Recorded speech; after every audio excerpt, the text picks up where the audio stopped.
पोखराको सबैभन्दा ठुलो ताल हो फेवाताल। यहाँ स्वदेशी तथा विदेशी पर्यटकहरूको घुइँचो लाग्ने गर्छ। तालको सतह नजिकै सेतो पहाडको छाया देख्न सकिन्छ। तालको बीचमा तालबाराई मन्दिर रहेको छ। उक्त मन्दिर जानका लागि डुङ्गा चढेर जानु पर्दछ।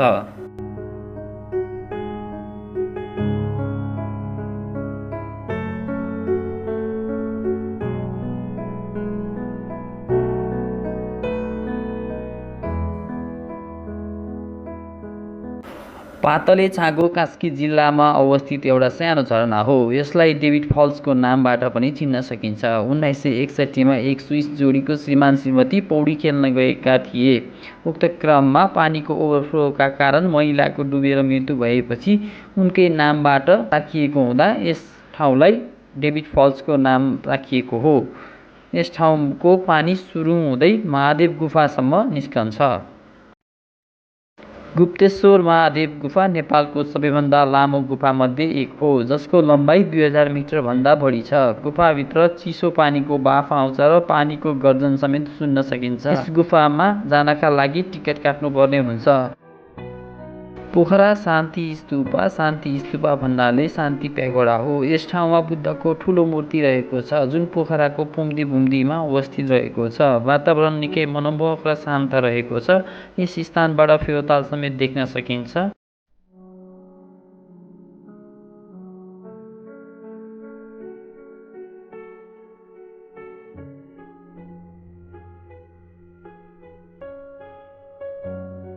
पुम्दीकोट नेपालको सबैभन्दा अग्लो भागको भगवान शिवको मूर्ति राखिएको छ। यहाँ शिवको मूर्ति र डमरू त्रिशूल राखिएको छ। 108 फिट उचाइमा शिवको मूर्ति राखिएको छ। यस ठाउँबाट थुप्रै हिमालको मनोरम दृश्य आनन्द लिन सकिन्छ। यहाँ स्वदेशी तथा विदेशी पर्यटकको घुइँचो लाग्ने गर्छ।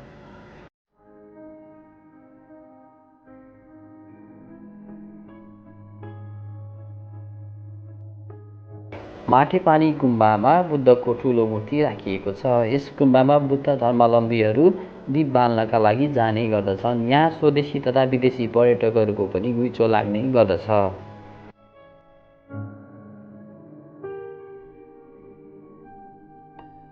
पोखरा शहरमा रहेको सबैभन्दा पुरानो मन्दिर हो विन्ध्यवासिनी मन्दिर। यो मन्दिरमा पोखराको मेरुवामा अवस्थित छ। यस मन्दिरमा स्थानीयवासी तथा स्वदेशी तथा विदेशी पर्यटकहरूको घुइँचो लाग्दछ। मन्दिर परिसरमा देवी, सरस्वती, शिव, हनुमान, गणेश मन्दिरहरू छन्। मन्दिरमा एउटा सानो पहाडमा अवस्थित रहेको छ।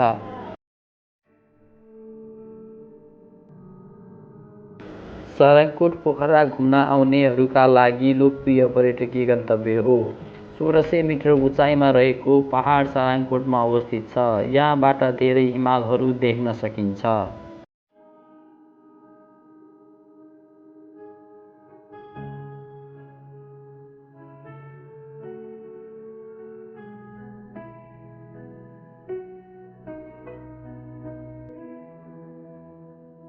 कास्कीकोट नेपालको एकीकरण हुनुअघि पश्चिम नेपालको 24वटा साना राज्यहरू थिए, जसमध्ये एउटा कास्की थियो। कास्कीका शासकहरूले पुरानो दरबारको भग्नावशेष अझै पनि ओडामा छन्। ऐतिहासिक राज्य शाहवंशको प्रारम्भिक जन्मभूमि थियो। पोखरा शहरदेखि सबैभन्दा नजिक ठाउँ हो मेटलाङ। मेटलाङ घुम्नका लागि पोखरा शहरबाट एकछिनमै पुग्न सकिन्छ, जुन एउटा डाँडामा अवस्थित छ। यहाँ शहीद पार्क पनि स्थापना गरिएको छ।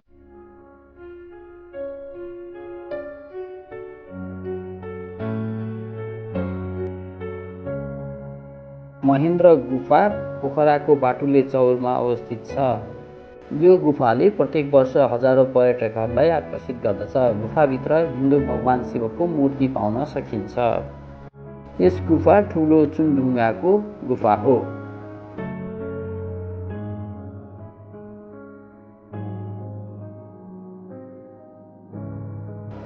चमेरो गुफा कास्की जिल्लामा अवस्थित छ। यस गुफाभित्र चुनढुङ्गाले बनेको छ। यस गुफाभित्रको भित्ताहरूमा चमेराहरू बस्ने गर्दछन्।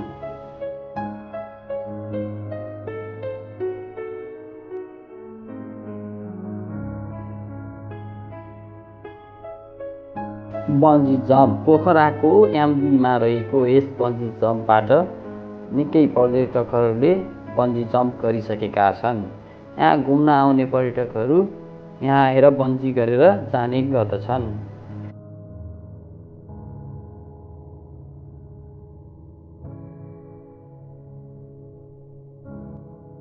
जिप लाइन पनि यही एमडीमा रहेको छ। यहाँ सराङकोटको डाँडाबाट 2 मिनेटमा एमडीमा झर्न सकिन्छ जिप लाइनको माध्यमबाट।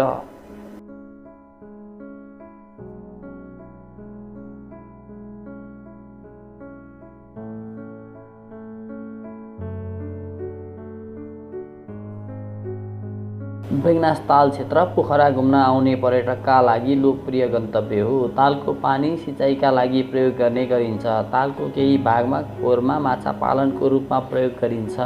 बेगनास तालमा घुम्न आउने पर्यटकहरू स्वदेशी तथा विदेशीहरू निकै रहेका छन्।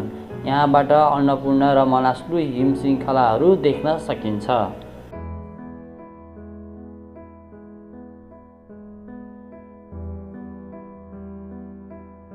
पोखरा घुम्न आउनेका लागि नयाँ गन्तव्य हो पोखरा केबल कार। यहाँ घुम्न आउनेका लागि केबल कारको सैर गरेर यहाँबाट सराङकोट पुग्न सकिन्छ। फेवातालको किनारदेखि सराङकोटसम्म पुग्नका लागि यस केबल कारको प्रयोग गर्ने गरिन्छ।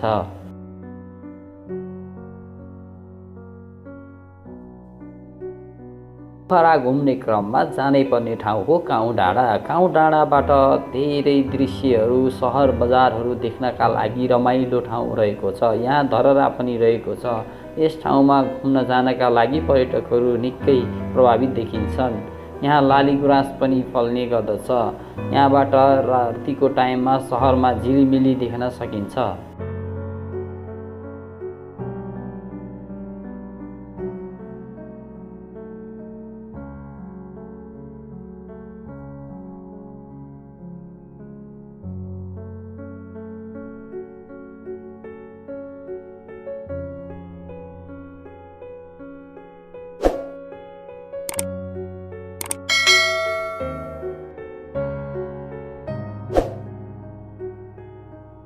हेलो गाइज, तपाईहरुलाई हाम्रो भिडियो कस्तो लाग्यो? राम्रो लागेमा भिडियोलाई लाइक गरिदिनुस् र सब्स्क्राइब गरिदिनुस् र यस्तै अरु भिडियो हेर्नको लागि सबैभन्दा पहिला नोटिफिकेसन चाहनुहुन्छ भने सब्स्क्राइब गरेर त्यही नजिकै रहेको बेल आइकनलाई टच गरिदिनुहोस् र अलमा राखिदिनुहोस् र आफ्नो साथीहरुसँग पनि यस्तो राम्रो भिडियो शेयर गर्नुस्। र अब हामी अझै पनि यस्तै भिडियो ल्याइराख्ने छौं।